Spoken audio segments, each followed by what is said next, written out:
వచ్చి ఉన్నాను కనుక దేవుని యొక్క లేఖనంలో నుండి కొన్ని విషయాలను మనం గ్రహించడానికి ప్రయత్నిద్దాం.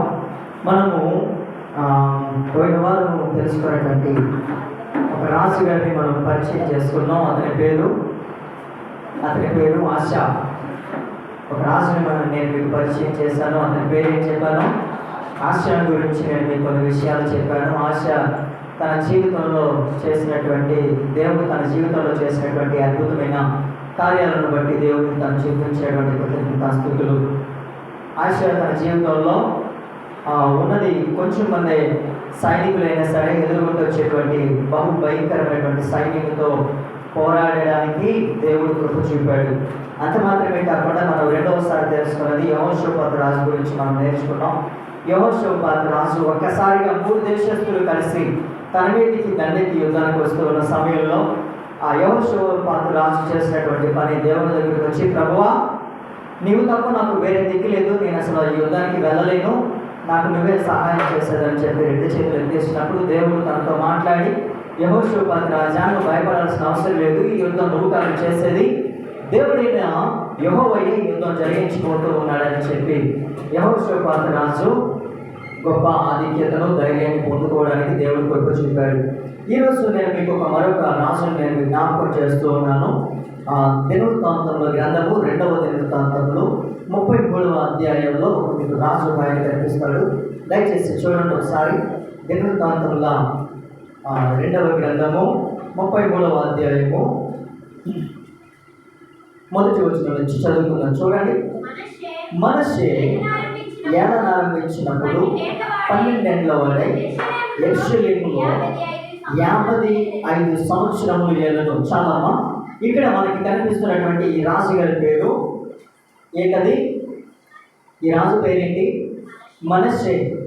మనష్షే ఇశ్రాయేలు ప్రజలను ఏలడానికి ప్రారంభించినప్పుడు తన వయస్సు ఇంచుమించు 12 సంవత్సరాలు. ఎన్ని సంవత్సరాలు అన్నాడు? 12 సంవత్సరాలు ఇతని వయస్సు. ఇతను ఇశ్రాయేలు ప్రజలందరినీ కూడా ఇంచుమించుగా ఎన్ని సంవత్సరాలు అయ్యాడంట? 55 సంవత్సరములు ఏలడం ప్రారంభించాడు. అసలు ఎవరు ఈ మనష్షే? ఈ మనష్షేకి ఉన్నటువంటి గత చరిత్ర ఏముందో మనం ఒకసారి 32వ అధ్యాయంలోకి వచ్చినట్లయితే 32వ అధ్యాయము 32వ వచనం నుంచి చూడండి ఒకసారి. 32వ అధ్యాయము 32వ వచనం నుంచి హిజ్కియా చేసిన ఇతర కార్యములను గూర్చి అతడు చూపిన భక్తి గూర్చి ప్రవక్తయును ఆమోజు కుమారునకు యెషయాకు కలిగిన దర్శనముల గ్రంథము అందును యూదా ఇశ్రాయేలుల రాజుల గ్రంథములను రాయబడి ఉన్నది. హిజ్కియా తన పితరులతో కూడా నిద్రింపగా జనులు దావీదు సంతతి వారి శ్మశాన భూమి ఎందు కట్టబడిన అతని పాతి పెట్టింది. అతడు మరణం పొందినప్పుడు యూదా వారందరూ యెరూషలేము కాపురస్తులందరూ అతనికి ఉత్తర క్రియలను ఘనముగా జరిగించి అతని కుమారుడైన మనష్షే అతనికి మామూలుగా రాజయ్యాడు. అమ్మా, ఇంతకీ మనష్షే ఎవరనంటే హిజ్కియా గురించి మనకు తెలియనటువంటి వారంటే ఎవరు లేరు. హిజ్కియా గురించి అందరికీ తెలుసు. ఏంటంటే హిజ్కియా మరణకరమైన రోగంతో ఉన్నప్పుడు అందరికీ తెలిసినటువంటి విషయం.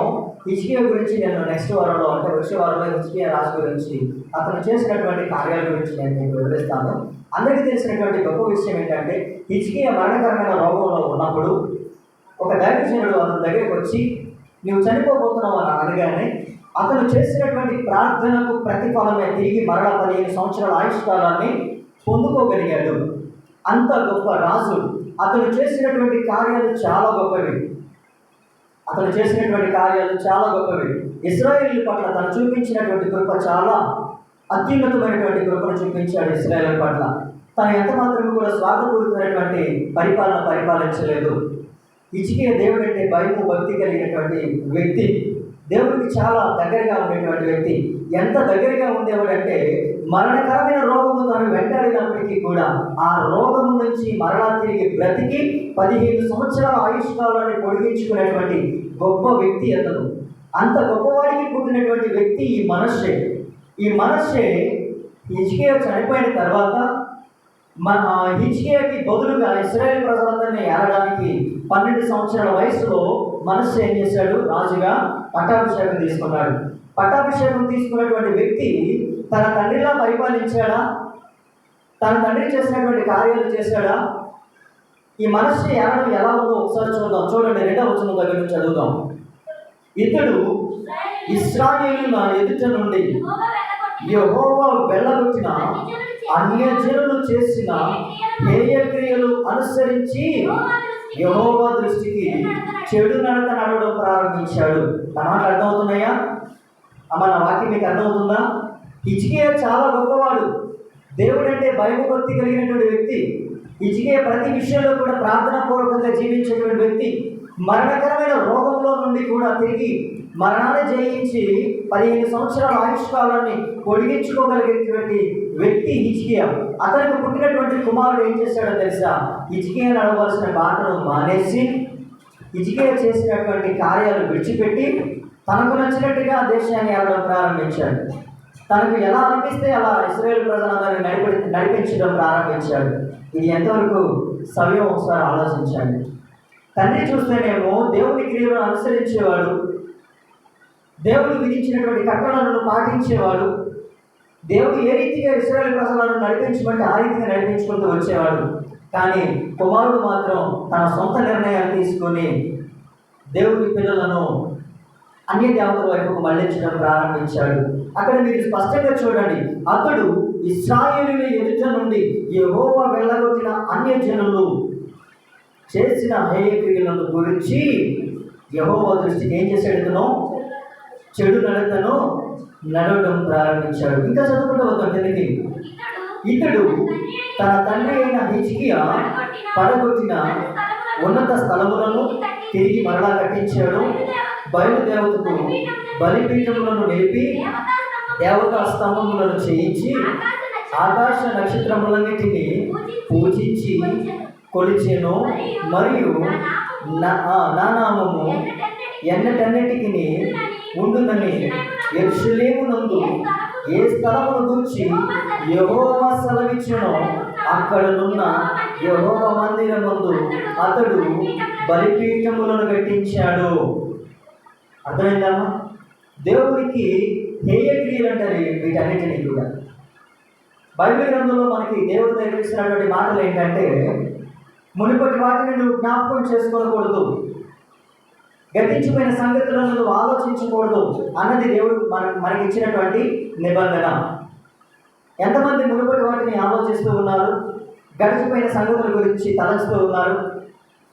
దేవుడు మనకి ఇస్తున్నటువంటి కట్టడ ఏంటో తెలుసా? ప్రయాసపడి భావం వచ్చిన సమస్త జనులారా నా ఎద్దుకు రండి, నేను మీకు విశ్రాంతిని కలుగజేస్తాను. నా గాడి సులువుగాను తేలికగాను ఉంటుంది కనుక నా ఎద్దుకు వచ్చి నేర్చుకున్న వాడికి ఏ భారం లేకుండా వాడి విశ్రాంతిలో నడిపిస్తాను అని చెప్పి దేవుడు చెప్తున్నాడు. కానీ ఏదైతే దేవుడు చేయొద్దన్నాడో వాటిని మాత్రమే అతను చేస్తూ దేవుడికి హేయక్రియలు, దేవుడి ఎదుట చెడు నడతను నడిచాడు ఈ మనుష్యే. కానీ మనుష్యను ఆధారం చేసుకుని ఈరోజు మనం కూడా కొన్ని విషయాలు నేర్చుకోవాలి.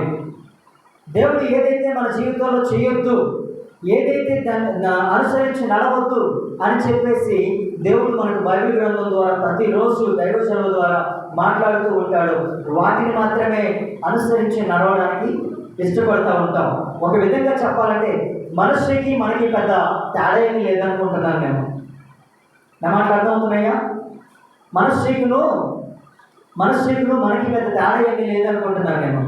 ఎందుకంటే తన తండ్రి ఏమో చాలా గొప్ప నడవడికి నడిచాడు, కుమారుడేమో వాటన్నిటికీ వ్యతిరేకంగా, దేవుడికి వ్యతిరేకంగా ప్రవర్తిస్తూ ఉన్నాడు. ఈరోజు మన జీవితంలో అంతే.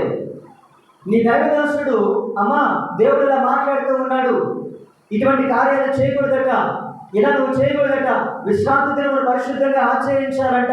దేవుడు నీకు ఒక రోజు ఏర్పరిచాడు, అది ఏ రోజైనా కావచ్చు. ఆదివారం అని పర్టికులర్గా బైబిల్ గ్రంథంలో లేదు. అర్థమవుతుందన్నమాట. విశ్రాంతి దినముగా దేవుడు నిన్ను ఒక దినముగా ఏర్పరిచాడు. యేసు ప్రభు ఎప్పుడైతే ఈ లోకానికి వచ్చాడో ఆయన తిరిగి పునరుద్ధరణైంది ఆదివారం. కాబట్టి ప్రతి ఒక్కరు కూడా ప్రపంచవ్యాప్తంగా ఆదివారం మాత్రమే పరిశుద్ధంగా ఆచరించడం ప్రారంభించారు. దేవుడు నీకు ఒక రోజుని ఏర్పరిచినప్పుడు ఆ రోజులో నువ్వు దేవుడిని స్తుతించడం మానేసి నీ ఇష్టానికి నువ్వు పనులు పెట్టుకుని జీవిస్తూ ఉన్నావు. అది ఎంత మాత్రము దేవుడికి ఇష్టమైన పని కాదు. మరొక విషయం ఏంటంటే, నువ్వు ఉపవాసం ప్రార్థన చేసేటప్పుడు అన్యజనుల వల్ల వ్యర్థమైన మాటలు వచించకుండా నీ ప్రార్థన విన్నపములన్నీ కూడా దేవుడికి మాత్రమే వినబడేలాగా నువ్వు ప్రవర్తించమని చెప్పి బైబిల్ గ్రంథం చెప్తుంది. కానీ మనం ఉపవాసం ఉన్నప్పుడు ఊరు నాడంతా చాటేస్తూ ఉంటాం. నేను ఈరోజు ఉపవాసం ఉన్నాను, ఈరోజు నేను ఏమీ తినను. అదే దేవుడితో చెప్పింది. నువ్వు ఉపవాసం చేసేటప్పుడు నువ్వు అసలు ఆ రోజు ఏ పని పెట్టుకోవద్దన్నాడు దేవుడు. కానీ ఎంత మాత్రం కూడా ఆ మాటలకు మనం అంగీకరించడానికి ఇష్టపడం. ఇప్పుడు చెప్పండి, మనిషి చేసినటువంటి పనులు మనకి ఎంత హేయంగా కనిపిస్తూ ఉన్నాయో ఒక్కసారి మనం కూడా పరిశీలించుకుంటే మన జీవితాల్లో కూడా దేవుడికి వ్యతిరేకంగా అనేకమైనటువంటి పనులు పెట్టుకొని దేవుడికి ఎంత చెడు నడత నడుస్తూ ఉన్నామో ఒకసారి ఆలోచించండి. తన తండ్రి చూస్తేనేమో మంచి యథార్థమైనటువంటి జీవితాన్ని జీవించాడు. కుమారుడు చూస్తేనేమో తనకిష్టం వచ్చినట్టు తనకు నచ్చినట్టుగా రాజ్యాన్ని పరిపాలించడం ప్రారంభించాడు. నీ తండ్రి చూస్తేనేమో ప్రయాసపడుతున్నావా, భారణ పోస్తున్నావా, నీ చింత ఎవరితో నా మీద పోయి మోపు అని చెప్పేసి నీ తండ్రి నీకు బోధించాడు. వెనుకటి వాడి గురించి నువ్వు ఆలోచించొద్దు. ఏ దినములకు కీడినా ఆ దినములకు చాలు అని బైబిల్ గ్రంథం నీకు స్పష్టంగా చెప్తూ ఉంది. ఏ రోజు కీడు ఆ రోజుకే చాలు, మరలా ఏమి సంభవిస్తుందో నీకు తెలియదు కదా. ఉన్న రోజు గురించి మాత్రం నువ్వు ఆలోచించమని చెప్పి బైబిల్ గ్రంథం నీకు స్పష్టంగా సెలవిస్తూ ఉంది. కానీ మనం మాత్రం జరిగిపోయిన వాటిని మాత్రమే ఆలోచించుకుంటూ బ్రతుకుతాము. మునుపటి వాటిని ప్రతి క్షణం జ్ఞాపకం చేసుకుంటూ ఆలోచిస్తూ ఉంటాము. రేపేం సంభవిస్తుందో, రేపేం జరుగుతుందో అనేటువంటి చింతతో బ్రతుకుతూ ఉంటాము. ఒకసారి మనం పరిశోధించుకుందాం. మనుషులు లాంటిదే మన జీవితం కూడా. ఆ రోజు మనుష్య కూడా అలాగే చేశాడు. ఆఖరికి మనుష్య బ్రతుకు ఏమైపోయిందో తెలుసా? చూడండి ఒకసారి కిందికి చదువుకురండి తలగే. మరియు యెహోవా మందిరము 2 ఆవరణములలో అతడు ఆకాశ నక్షత్ర సమూహమునకు బలిపీఠములను కట్టించి బెన్హినోము లోయయందు అతడు తన కుమారులను అగ్నిలో గుండా దాటించి ముహూర్తములను విచారించుచు మంత్రములను చిల్లంగితనమును వాడుకు చేయు కరణ పిశాచములతోనూ సోదెగాడులతోనూ సాంగత్యము చేయుచు యెహోవా దృష్టికి బహుగా చెడు నడత నడిచాడు. అర్థమైందా? ఇవన్నీ దేవుని దృష్టికి మంచియే చెడ్డయా? ఏంటంటే ఒకసారి వెనకరంటమ్మా, అగ్నిగుండా దాటడం, తర్వాత ముహూర్తం పెట్టడం, తర్వాత మంత్రాలు,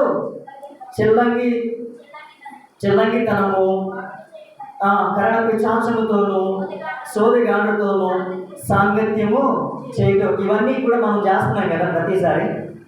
ముహూర్తాలు చూస్తున్నారా? చదువుకోండి. ముహూర్తాలు చూడకుండా మనం చేస్తాం. మనం ఇంట్లో నుంచి బయటికి వెళ్ళేటప్పుడు మంచి రోజా చెడ్డ రోజా అని చెప్పేసి చూస్తామా లేదా? అమ్మ చూస్తామా? చూడరా?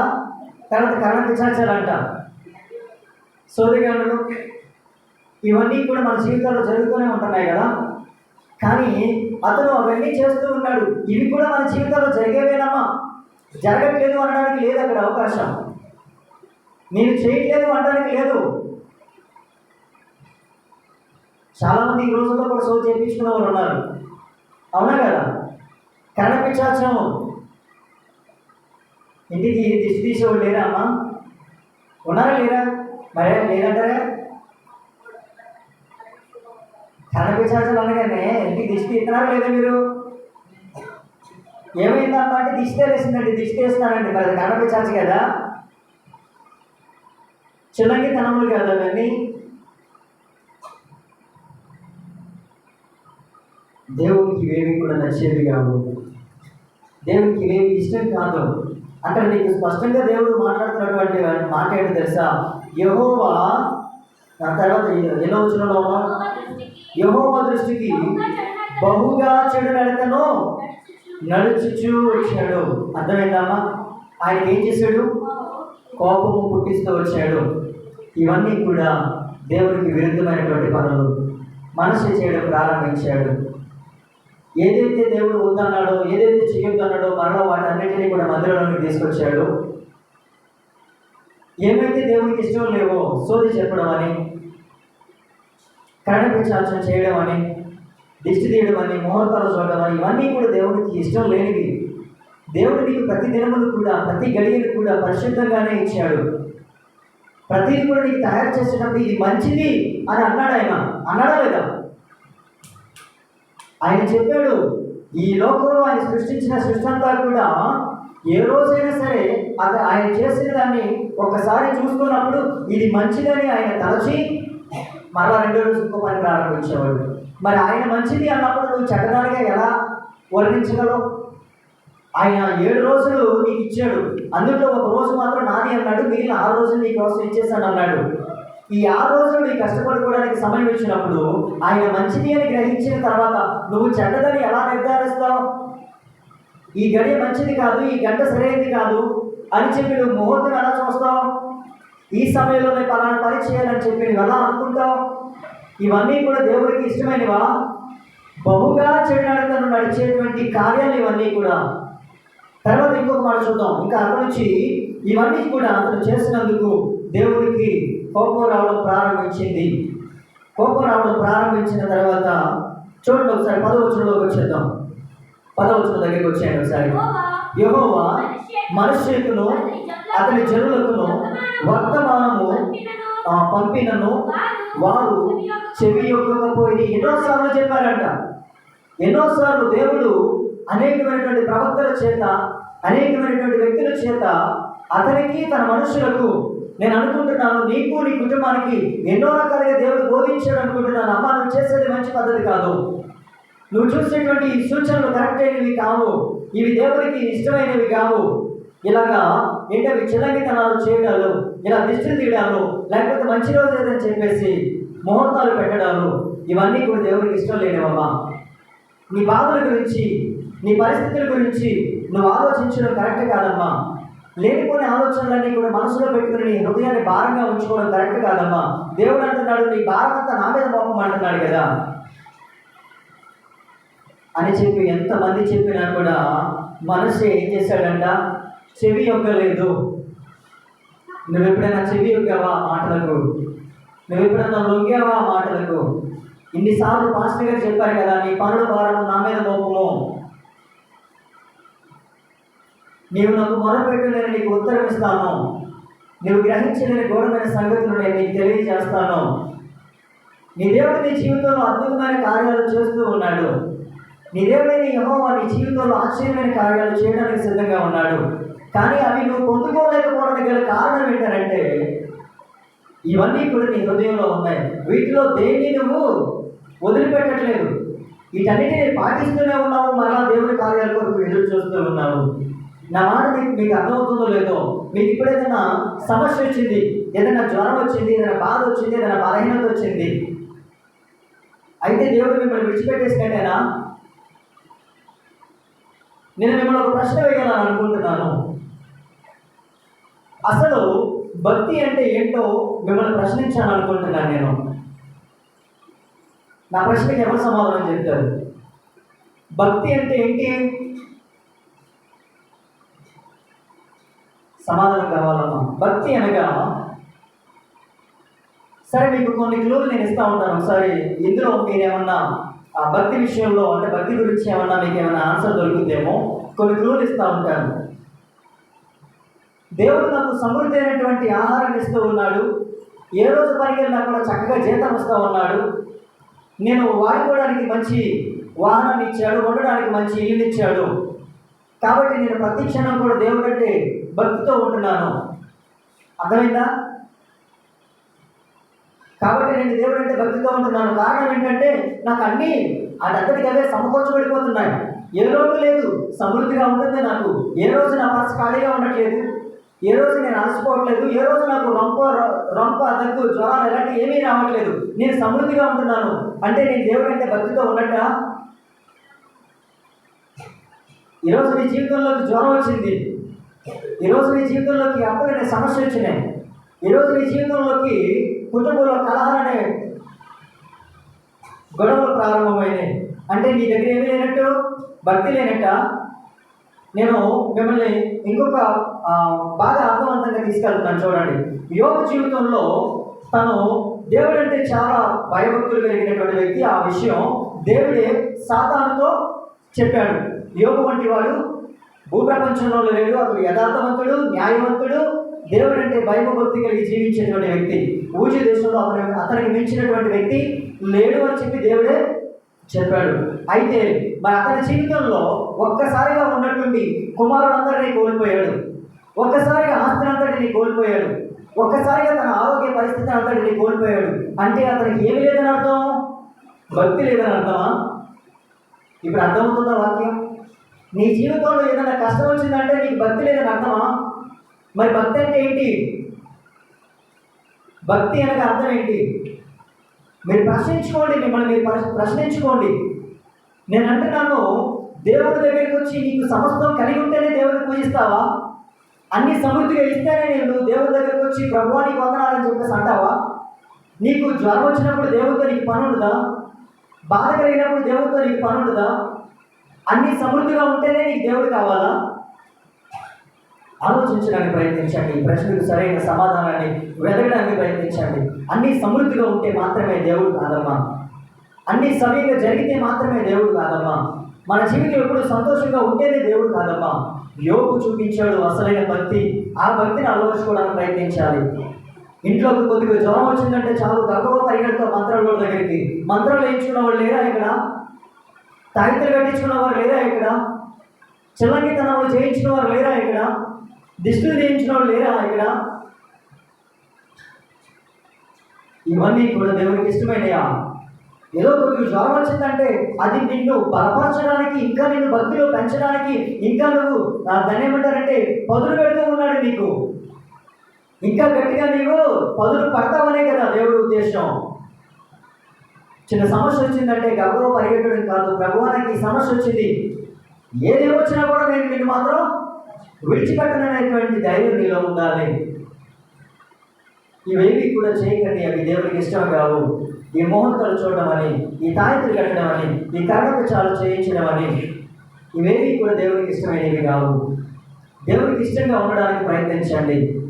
ఏ కష్టం వచ్చినా కూడా నాతో చెప్పమంటున్నాడు కదా. నీవు నాకు మొదలుపెట్టి నేను నీకు ఉత్తరం ఇస్తాను అన్నాడు. నీవు గ్రహించినవి గూఢమైన సంగతులు నేను తెలియజేస్తాను అన్నాడు. ఆపత్కాలంలో నీవు నన్ను గురించి మొదలుపెట్టి నేను నీకు సహాయం చేస్తాను అన్నాడు. నీకు ఏ ఆపద వచ్చినా కూడా బయటకు పరిగెట్టడం కాదమ్మా, దేవుడి వైపు చూడు. మంచిగా ఉన్నప్పుడు మాత్రమే యోబు దేవుణ్ణి మాత్రమే స్తుతించలేదు. అతను సర్వస్వం కోల్పోయినా కూడా దేవుని స్తుతిస్తూనే ఉన్నాడు, దేవుని అనుసరిస్తూనే ఉన్నాడు. ఇలాంటి విషయాలు నీకు అనేక సార్లు బోధించినను నువ్వు తిరిగి ఆయన మాటను వినకుండా ఉంటే కనుక ఆ రోజు మనుషుల జీవితంలో చూడండి అనేక మార్లు అతనికి వర్తమానం పంపినను కూడా వారు అసలు చెవియకపోయేది.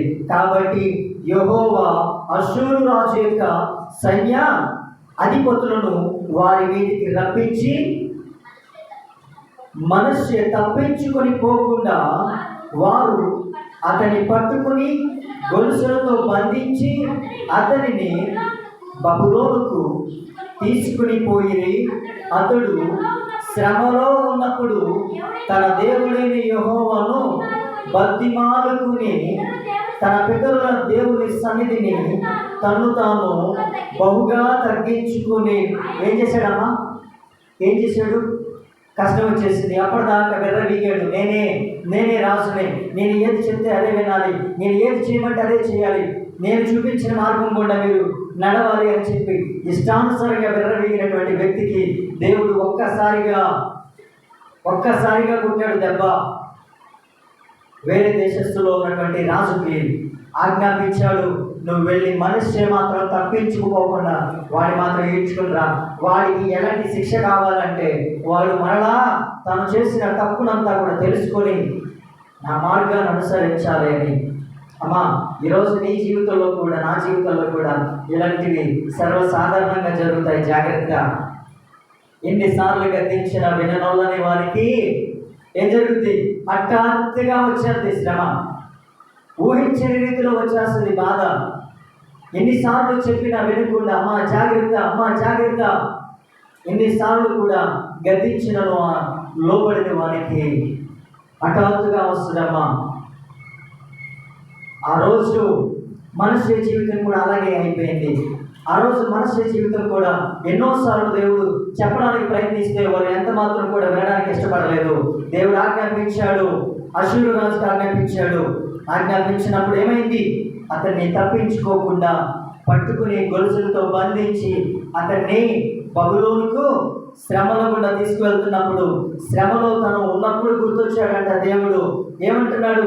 బ్రతులాడుకుంటున్నాడు, ప్రభువా తప్పైపోయింది, ఇంకెప్పుడు ఇటువంటి పనులు నేను చేయనయ్యా, ఇంకెప్పుడు కూడా ఇటువంటి పాపంలో నేను పాల్గొనయ్యా, ఇంకెప్పుడు కూడా ఇటువంటి బలిపీఠాలు నేను కట్టించనయ్యా, ఇంకెప్పుడు కూడా ఇట్లాంటి సోదిగాండ్ల దగ్గరికి నేను వెళ్ళనయ్యా, ఇంకెప్పుడు కూడా నేను ఇట్లాంటి చిల్లంగి విద్యలో నేను పాల్గొనయ్యా, ఈ అగ్నిగుండాలు దాటడం, ఈ ముహూర్తాలు చూడడం, ఈ దిష్టులు తీయడం, ఇవన్నీ వదిలేస్తానయ్యా అని చెప్పి తనకు తానుగా దేవుని దగ్గర తగ్గించుకోవడం వలన చూడండి 13వ వచనం దగ్గర వచ్చి ఆయనకు మొరలిడిగా ఆయన అతని విన్నపములను ఆలకించి యెరూషలేమునకు అతని రాజ్యములోనికి అతని తిరిగి తీసుకుని వచ్చినప్పుడు యెహోవా దేవుడై ఉన్నాడని మనస్సే తెలుసుకున్నాడు. దేవుడికి స్తోత్రం, హల్లెలూయా.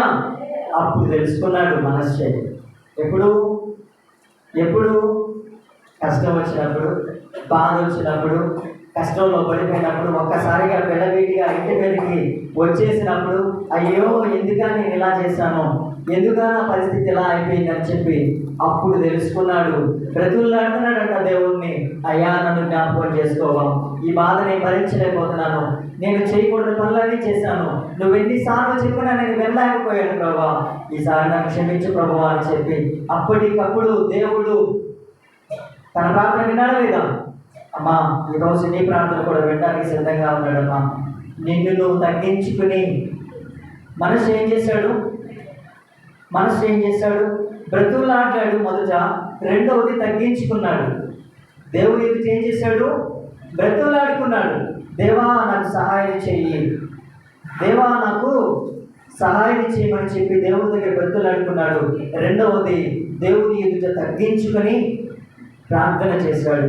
తను చేసినటువంటి ప్రార్థనకు ప్రతిఫలముగా దేవుడు మరలా యెరూషలేములో తన ప్రజల యొద్దకు, తన రాజ్యంలోనికి అతన్ని తీసుకుని వచ్చాడు. దేవునికి స్తోత్రం, హల్లెలూయా.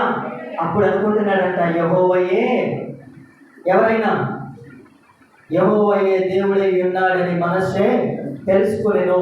చివరి మాట కూడా నేను మీకు జ్ఞాపకం చేస్తున్నాను. 15వ వచనంలోకి రండి. మరియు యెహోవా మందిరములో నుండి అన్యుల దేవతలను విగ్రహములను తీసివేసి యెరూషలేమునందును యెహోవా మందిర పర్వతమందును తాను కట్టించిన బలిపీఠములన్నిటినీ తీసి పట్టణము బయటికి వాటిని లాగివేయించెను.